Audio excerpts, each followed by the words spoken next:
The Dreamcast is my absolute favorite console of all time, so I thought it would be fun to take a look at my Dreamcast collection.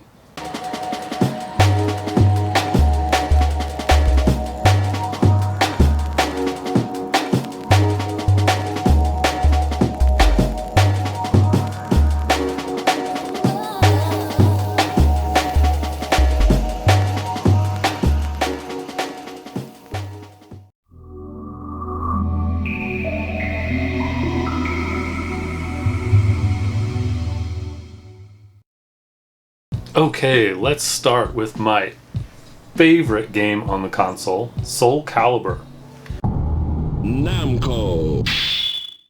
If you saw my top 10 games of all time video, this was on there. I'm not a huge fighting game fan, but this game in particular just means a lot to me. This was the sequel to Soul Edge that was on the arcade and PlayStation. This was the first time a arcade port was actually enhanced or better than the arcade version. Fight!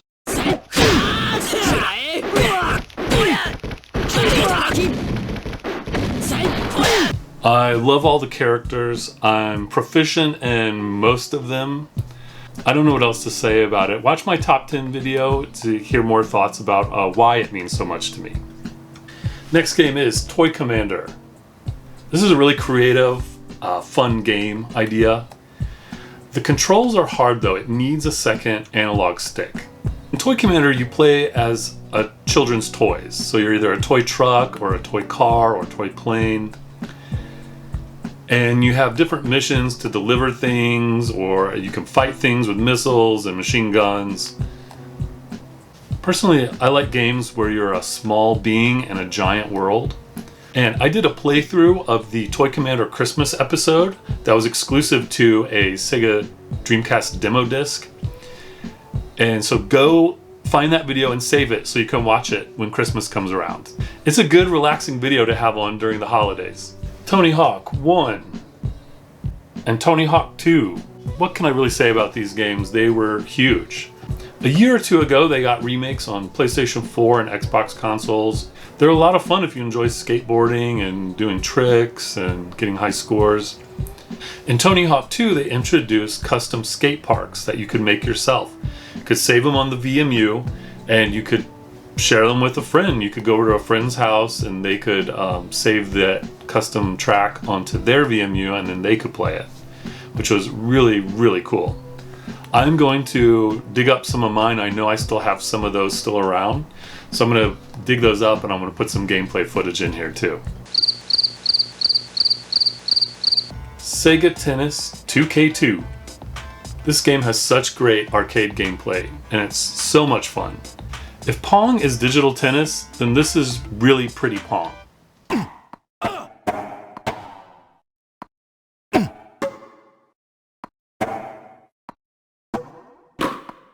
30-15. This game is so much fun to play. I wish they would come out with a new one with the same exact game mechanics as this one, with just better, pretty graphics. Resident Evil 3 Nemesis.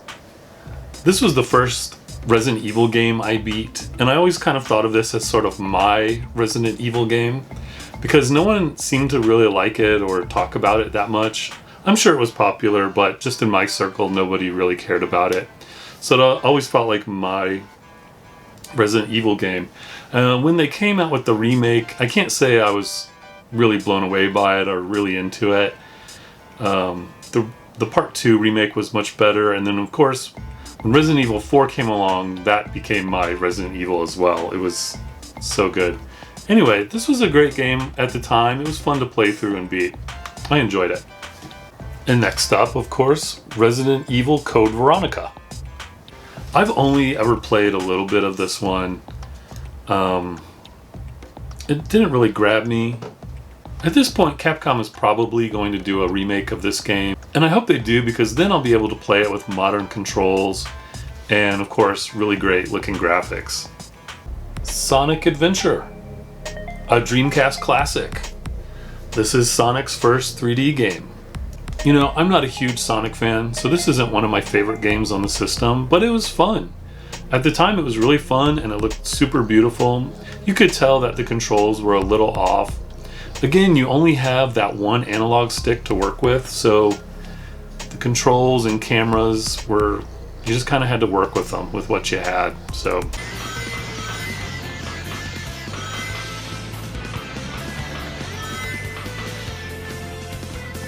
you know, speaking of remakes, Sega would do really well to remake Sonic Adventure 1 and 2. MDK2. I haven't played much of this. I got this right as I was kind of packing up the Dreamcast and getting ready to move on to new consoles. So I enjoyed what I played, and I also bought the Steam version on sale a while back. So I'm looking forward to playing more of that.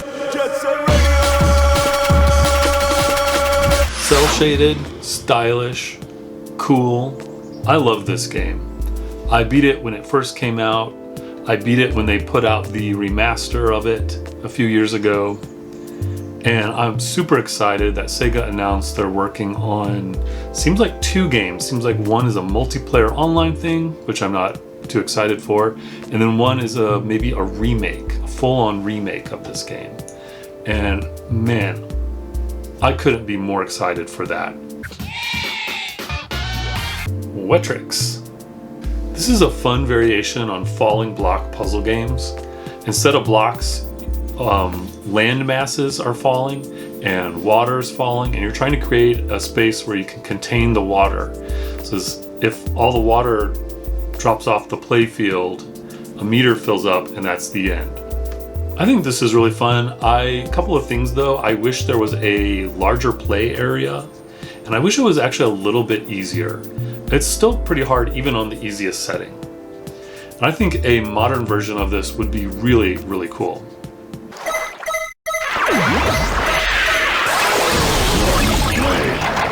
Hanagumi Tyson Columns 2.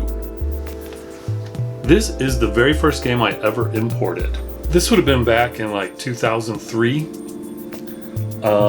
It's a falling block puzzle battle game mixed with dating sim. And I had never played a Sakura Wars game before. And I don't know how I found out about this one. I think I must have just seen screenshots and I imported it. And it's all in Japanese. And I printed out, and I still have the giant walkthrough, because if you played through the dating sim part, you unlocked extra playable characters in the puzzle battle game. I walked through all of that. Very committed. This game is a whole lot of fun. If you ever played Capcom's Super Puzzle Fighter, it's similar to that, except it's more of like a columns type game, a Sega columns type game. And you can, when you match colors, you build up a meter. And when that meter gets full, you can either attack with it or defend with it, meaning take away the bottom part of taking away more blocks to clear up the puzzle area. This game is a whole lot of fun. I really wish this could be released on PC or was a part of the new Sega initiative they're doing right now of like bringing back their old IPs. It's really fun. I wish more people would get to experience it. If you ever have the chance, pick it up, or they just released a new fan translation that you can play on emulators. Go find that, play that. It's really fun. Try and find a friend to play with, because that is the most fun.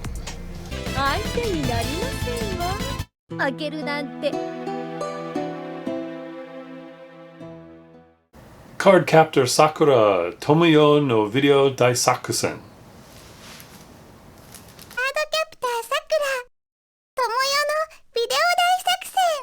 First off, I don't remember buying this.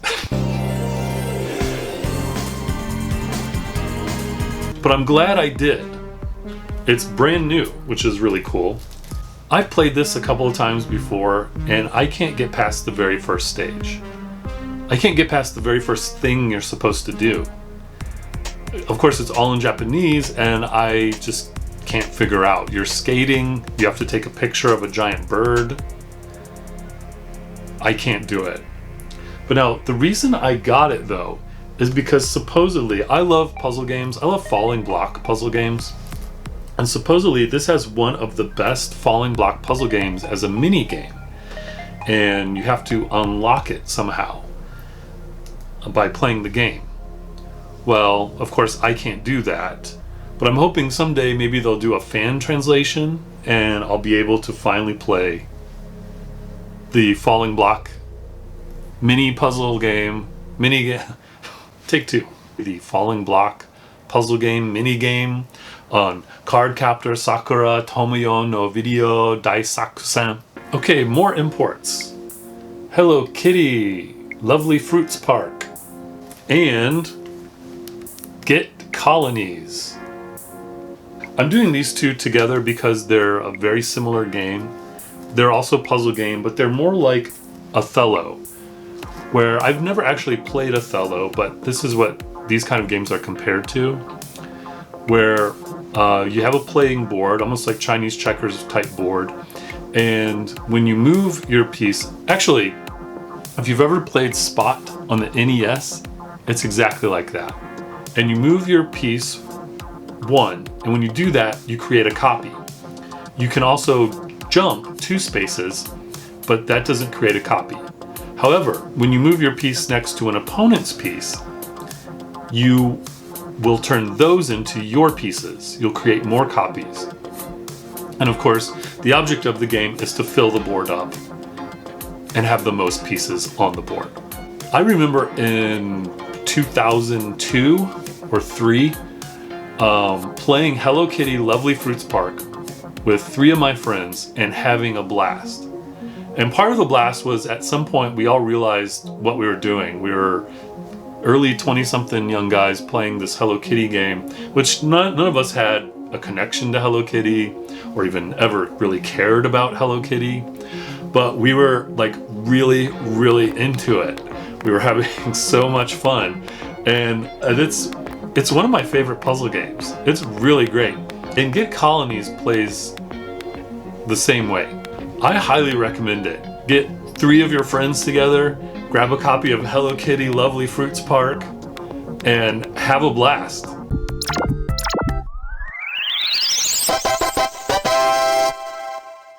Musa P's Choco Marker. Now, I did a video on Musa P's Choco Marker celebrating its 20th anniversary. It seems silly to me, but I love this game. It's so simple. It's just a simple arcade puzzle game.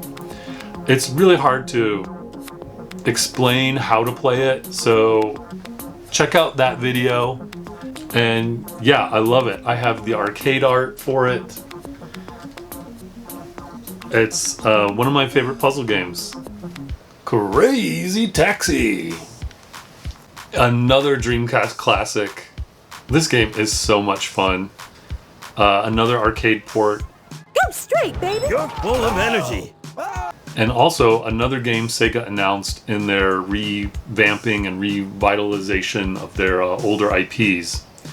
And I've heard the same rumor with this, that we'll be getting a online multiplayer game, which again doesn't do much for me, but also a full-on remake of this, which I would be super excited about.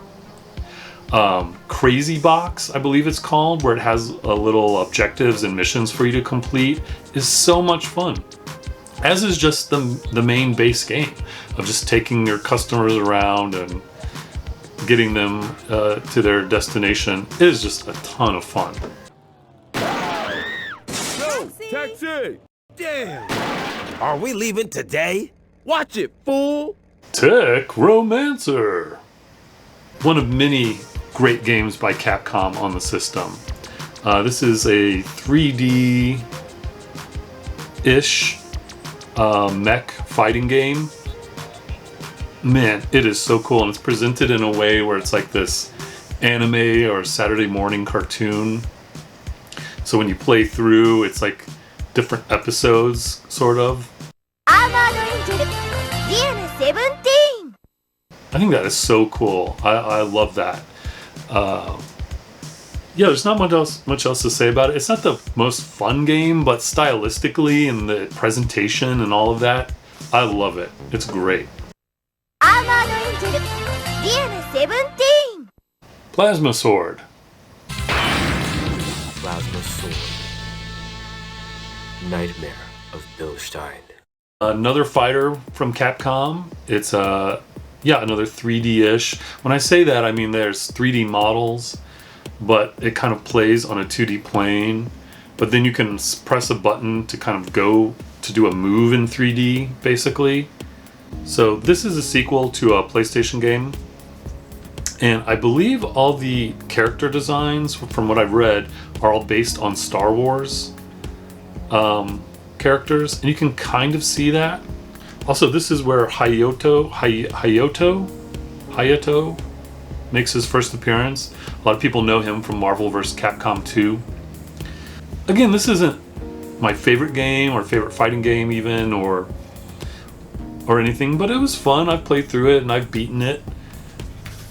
I will say that I love the character design. And I couldn't find it for this video, but I even had an artist I follow on Instagram. I commissioned him to do a portrait of one of these characters just because I love the character. It's Saturn, I believe is his name. Saturn or Joker. There's two that look almost exactly alike. I'm pretty sure it's Saturn is the one I really like. Omicron, the Nomad Soul. This is one of my favorite games that I've barely ever played. Omicron is as open world as you can get on the Dreamcast, cyberpunk adventure game. Set in the future, like all cyberpunk. David Bowie is in it, which is so cool. I think this is one of the first games, if not the first game, by Quantic Dream. I've barely played it because I guess it's on the Dreamcast and it's got that one analog stick control, and man, it's just hard to control, and that's what's really put me off from ever playing through it. Stylistically, I just love this game.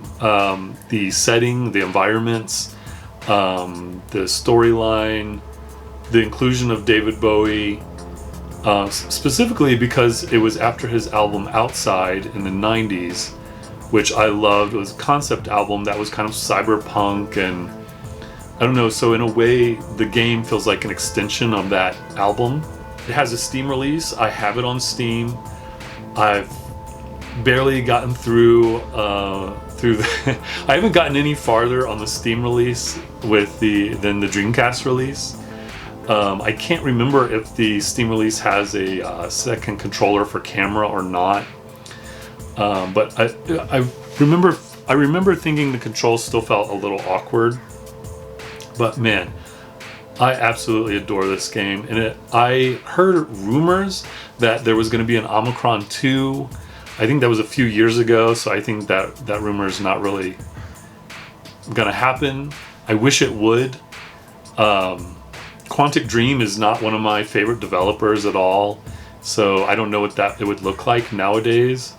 But I don't know, I think back then they were really trying something. They were really going for something, and I think it's great for what it is. I really do. I just wish the controls were a little bit better and I could play through it. I know someday I'm gonna have to just push forward and just play through and just go through the whole game. I'm going to have to. Dragon Riders Chronicles of Pern. This is another one of my favorite games that I've barely ever played. And it's for the same exact reason, the controls. It's just hard for me to get through. It has those tank controls like Resident Evil, and it's not how you can play these kind of action adventure games, honestly. And also, like with Omicron, the biggest things for me are the setting, the fantasy setting and the environment, and the music. I love the music. I don't know who did the music, but man, it's so good.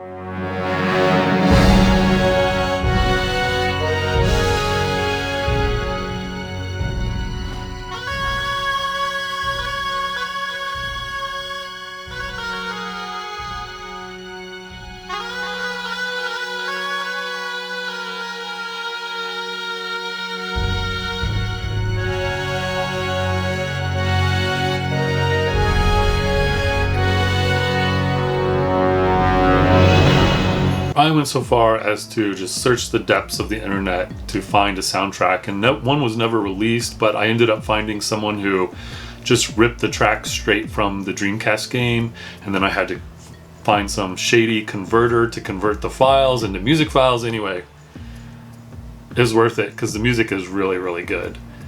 Okay, so these are my Dreamcast Oddities collection.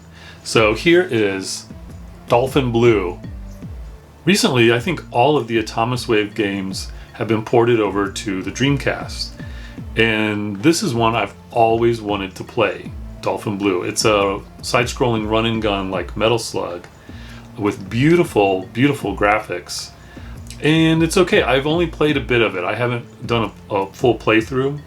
This is one I'd love to see released on modern consoles and or Steam, just an arcade release. It's never had a home port, so I would love to play it there. Oto Ire, I think. Did you know that the Dreamcast had music production sequencer software? Well, it does. I was really excited to learn about that because I used to always use the MTV music generator on PlayStation 1. That was so much fun just to create music with, and you could pass the controller back and forth with your friends and just create silly songs or good songs, whatever you wanted to.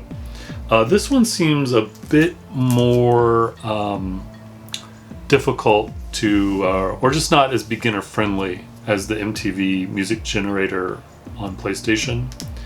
The cool thing about this, though, that I heard is that it has the Dreamcast has a MIDI port adapter or something that you can get and actually use with this software, which is incredible. I should have a few tracks on VMUs somewhere, so if I find those, I'll definitely put them in the video here.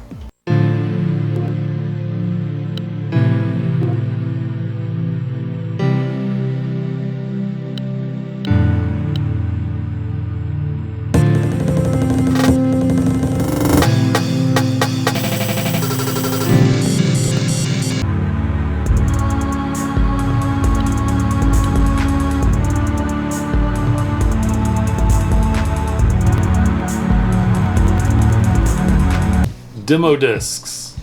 Look at all of them stuffed in there. You get the idea. I don't know why I have so many demo discs. I don't think I ever even bought. They came with the official Sega Dreamcast magazine. I remember buying one issue and that's it. So I don't know how I got all these. I know my friend used to get them, but I have multiples of the same one. So I don't know how I got those, but back then those were really cool because we did have the internet, but you couldn't download demos or anything. You had to have them on the disc. So it was awesome to try out new games that were going to be coming up. Tony Hawk, I think tons of people would just play the Tony Hawk demo over and over and over, play that first level.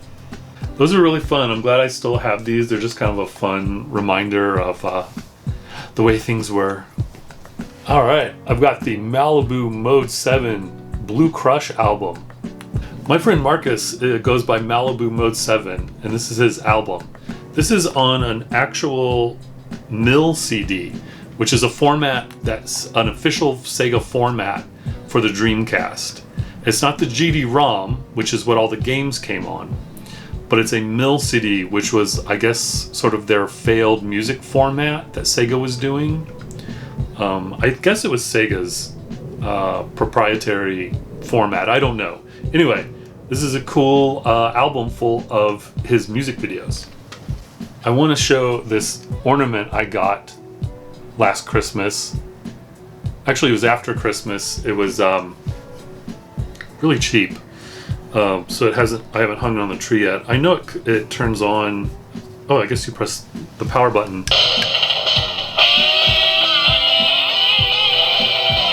That's too loud to me. It should play the startup sound. It's playing, I believe, Sonic Adventure first level music, maybe? Anyway, I also want to show this.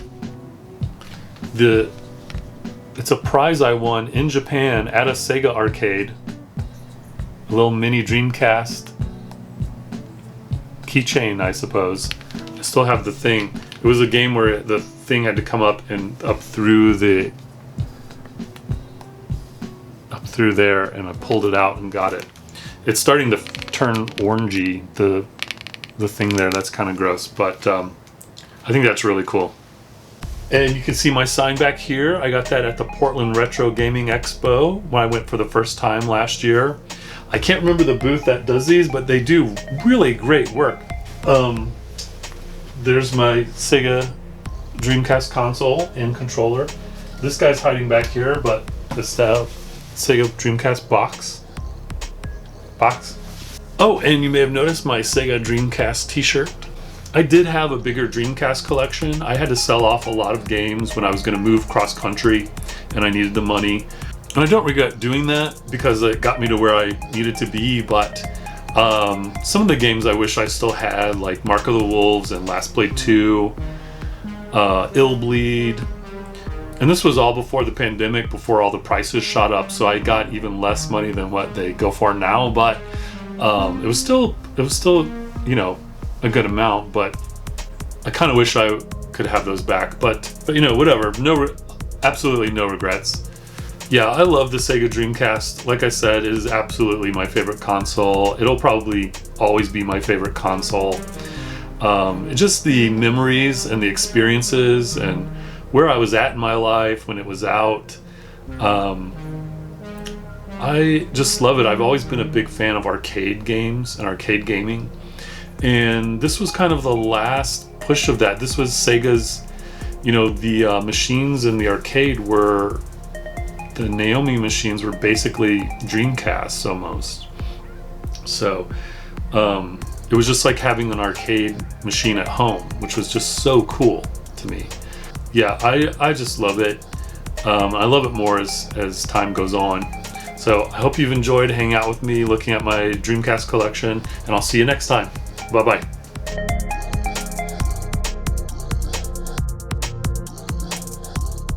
Okay, I'm going to give Techromancer a new case because Techromancer deserves better. Do people care about jewel cases, like collectors? Do they care that it's got to be the original jewel case? I guess so. You want the original, all the original parts. Ooh, now it's raining. But I guess I don't really care about that. I'd prefer that it, you know, as long as it looks pretty similar. And it looks good. I guess that's all that matters to me. Oh man. What a difference. Throw that away. Ooh. Resident Evil 3. So. Oh, I'll be right there. The Dreamcast is my favorite console of all time. So, what do you want to do about it? Ay, ay, ay. Anyway.